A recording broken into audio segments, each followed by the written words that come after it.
আমাদের জনগণের যে একটা সমষ্টিগত অভ্যুত্থান ঘটেছে, সেই অভ্যুত্থানের সমষ্টিগত মতামতকে বাইরে গিয়ে কেউ কারো কোনো একটা কিছু চাপিয়ে দেওয়ার চেষ্টা করলে এখানে আমরা একটা অভ্যন্তরীণ রাজনৈতিক সংকটের মধ্যে পড়ব। সেখানে আমাদের যা গণতান্ত্রিক উত্তরণে যা অ্যাচিভ করা সম্ভব সেটাও নানা ক্ষেত্রে ক্ষতিগ্রস্ত হতে পারে। বিশেষভাবে পতিত শক্তি এবং তাদের বিদেশি মিত্ররা এই রাজনৈতিক উত্তরণকে বাধাগ্রস্ত করতে পারে। এইসব বিষয়ে খেয়াল রাখা দরকার। প্রথম বিষয় হচ্ছে, দেখুন, জনগণের কথাটা বলার জন্যই দুটো পথ আছে। একটা হচ্ছে যে নির্বাচন, এটা শান্তিপূর্ণ গণতান্ত্রিক পথ। একটা হচ্ছে যে এরকম অভ্যুত্থান বিপ্লব। যদি অভ্যুত্থান বিপ্লব করে আপনি বল প্রয়োগের সমস্ত কর্তৃত্ব নিজের হাতে আনতে পারেন, তখন আপনি বিপ্লব করে আপনি নতুন রাষ্ট্র পত্তন করেন। এটাই ইতিহাসে ঘটেছে। আপনি সেটা আরো পুরনো জায়গায় যেতে পারেন।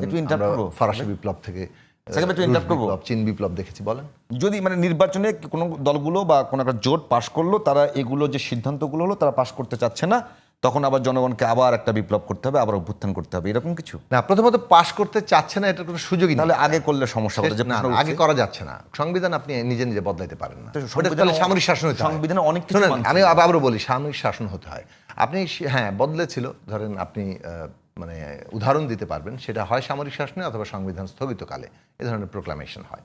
কিন্তু আপনি যখন কনস্টিটিউশনকে আসলে ফান্ডামেন্টালি সংস্কার করতে চাচ্ছেন, সেইটা এমন একটা কাজ যেটা একটা গণতান্ত্রিক কাজ, অত্যন্ত জনগণের অংশগ্রহণের ভিতরে কাজ, এবং জনগণের অংশগ্রহণের মধ্যে দিয়ে তার টেকসই জায়গাটা হবে। এখানে একটা পলিটিক্যাল চালা হচ্ছে যে না, আমরা আগে করে নিচ্ছি, অমুক দল তো করবে না। এই ধরনের জায়গাগুলোর মধ্যে দিয়ে একটা জনগণকে পাশ কাটানোর একটা চেষ্টা আছে। এটা সামরিক কায়দা, এই কায়দা রাজনৈতিক কায়দা না। যে দল এটা করবে না সেই দল জনগণের মুখোমুখি হবে। এবং বাংলাদেশের ইতিহাসে এই জিনিসটা বুঝতে হবে যে অভ্যুত্থান এই বদলটা ঘটিয়ে দিয়েছে। এত সহজ নয় সমস্ত কিছু। আর প্রথম বিষয় হচ্ছে যে সেই দলকেও তো জনগণের মুখোমুখি হতে হবে।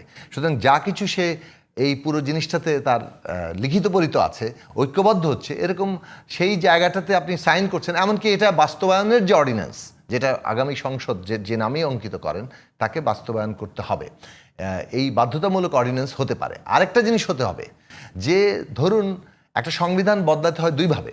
একটা হচ্ছে যদি আপনি নতুন সংবিধান লেখেন তখন গণপরিষদ করতে হয়। যদি আপনি রিফর্ম করতে চান, ফান্ডামেন্টাল রিফর্ম, এইরকম রিফর্ম, সেক্ষেত্রে আপনাকে এটা মানে রিফর্ম অ্যাসেম্বলি করতে আপনি পারেন। এখন যেহেতু আমরা নতুন সংবিধান লেখার ব্যাপারে ঐকমত্য হয়নি এবং সেটা নিয়ে বেশ রাজনৈতিকভাবে একটা পার্থক্য আছে, স্ট্রং পার্থক্য আছে, সে কারণে আমরা গণপরিষদের জায়গায় আমরা যেতে পারছি না। কিন্তু একটা রিফর্ম অ্যাসেম্বলিতে আমরা ঐকমত্য হতে পারি, কারণ আমরা রিফর্ম একটা কনসেনসাসের ব্যাপার।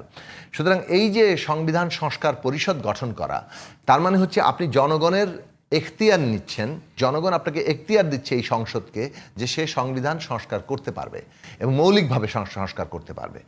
তখন কিন্তু এই সংস্কারকৃত সংবিধানটি জনগণের ইচ্ছা এবং অভিপ্রায়ের প্রকাশ হবে। এইটা আর সেটা তো করলেন, মানে সেটা বলছেন আপনি। শেষ করি। গুরুত্বপূর্ণ পয়েন্টে আপনি হাত দিন না। মানে এটা না বোঝালে আমাদের রাষ্ট্রটা গঠন করতে হবে। তো এইখানে আপনি জনগণের এখতিয়ার নিয়ে আপনি যখন সংস্কারটা করছেন, সংস্কারকৃত সংবিধানটি সমুন্নত করা, ওর অভিভাবকত্ব করা সুপ্রিম কোর্টের তখন দায়িত্ব হবে। আর আপনি যদি অ্যামেন্ডমেন্টে যান, সুপ্রিম কোর্ট কিন্তু বলতে পারে যে এই অ্যামেন্ডমেন্ট, যেমন ত্রয়োদশকে বলেছে, মানে পঞ্চদশেরকে এখন বলে দিয়েছে না, আগে বলেছিল ত্রয়োদশ সংশোধনী সংবিধানের সাথে সাংঘর্ষিক, এখন কোর্ট এসে বললো পঞ্চদশ সংশোধনী সংবিধানের সাথে সাংঘর্ষিক। আমরা এইটা যাতে সুপ্রিম কোর্টের এই এখতিয়ারে না যায়, সুপ্রিম কোর্ট যে 72 সালের সংবিধানকে বলেছে এটা বলবে না, কারণ ওটা গণপরিষদ দ্বারা গঠিত হয়েছে। যে গণপরিষদ গৃহীত হোক আর না হোক, ওটা যথার্থ গণপরিষদ কিনা সেই প্রশ্ন একটা আলাদা প্রশ্ন। তাহলে এই সংস্কার পরিষদ যে মানে সংবিধানের সংস্কারটা করবে, এই সংস্কারকৃত সংবিধান জনগণের ইচ্ছার প্রকাশ বলে সুপ্রিম কোর্ট এটাকে সুরক্ষা দেবে। এটা হচ্ছে আগামী দিনে। এই কারণেই জনগণের অনুমতি, জনগণ কোথায়, এখানে 18 কোটি জনগণ, তার মধ্যে যারা প্রাপ্তবয়স্ক ভোটার তাদের প্রত্যেকের অংশগ্রহণের ভিত্তিতে নির্বাচন হবে। সেই নির্বাচনে কেউ ভোট দিল কি না দিল, কে অ্যাবসেন্ট থাকলো, সেটা তো আরেকটা আলাদা প্রশ্ন। কাজেই জনগণের অংশগ্রহণের পথ হচ্ছে নির্বাচন, আরেকটা হচ্ছে বিপ্লব। বিপ্লবের পথে যদি আপনি যেতে কেউ চায়, তাহলে তার সাথে পথ খোলা আছে, বিপ্লবের পথে সে যাবে। বাংলাদেশে সেই পরিস্থিতি আপনি যদি খোলাসা হয়ে থাকে আমি বলি, আপনি যেটা বললেন যে আপনি যে পদ্ধতিগুলো বললেন, পদ্ধতি ঠিক আছে, পদ্ধতি নিয়ে প্রশ্ন নেই। প্রশ্ন হচ্ছে এখানকার রাজনৈতিক যে দলগুলো আছে তাদের বিশ্বাসযোগ্যতা নিয়ে প্রশ্ন আছে। সেই জায়গাটাকে ওই রাজনৈতিক দলগুলোকে আটকানোর কোনো জায়গা তৈরি করছেন কিনা আপনারা? না না, দেখুন আটকানোর জায়গা তো এটাই, যেটা জাতীয় সনদ হচ্ছে সেটা সবাই শুধু অঙ্গীকার করছে। আমাদের প্রস্তাব হচ্ছে যে এইটা আগামী যে সংবিধান সংস্কার পরিষদ কিংবা সংসদ, যারা একই সাথে সংস্কার পরিষদ হিসেবে কাজ করবে, বা পার্লামেন্ট সংসদ কাজ করবে। 5 বছরের পার্লামেন্ট হিসেবে কাজ করবে, এইটা বাধ্য থাকবে এটাকে গ্রহণ করতে।